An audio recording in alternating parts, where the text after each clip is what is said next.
In this session, we're going to look at some common tasks performed by natural language processing, also known as language AI. One of the most typical tasks is text generation, where the model takes an input, which could be structured or unstructured data, and produces a meaningful response. For example, when a user asks a question, the model processes the text and generates an appropriate answer. Another important task is creating embeddings, which are numerical representations of text. These embeddings help the model understand relationships between words and sentences.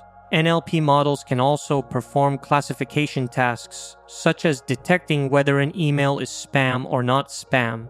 In this lecture, we'll focus specifically on embeddings, how text is converted into numerical values that a neural network can understand.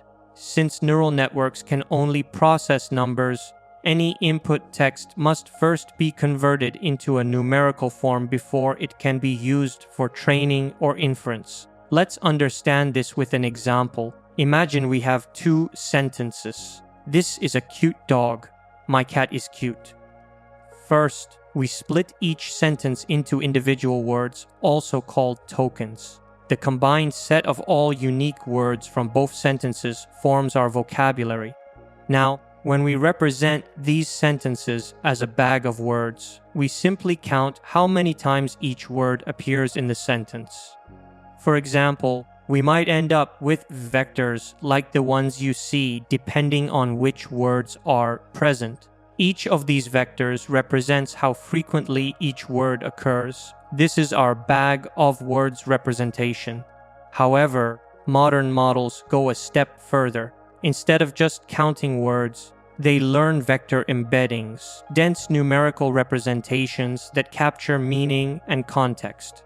For instance, cute and adorable might end up with similar embeddings because they have similar meanings. These embeddings, numeric vectors like 0.12, 0.78, 0.33, are then passed into the neural network for training or inference. So that's a simple overview of how text is converted into numerical form and how embeddings play a key role in NLP models. Thanks for watching, and in the next session, we'll explore how these embeddings are actually learned inside transformer models.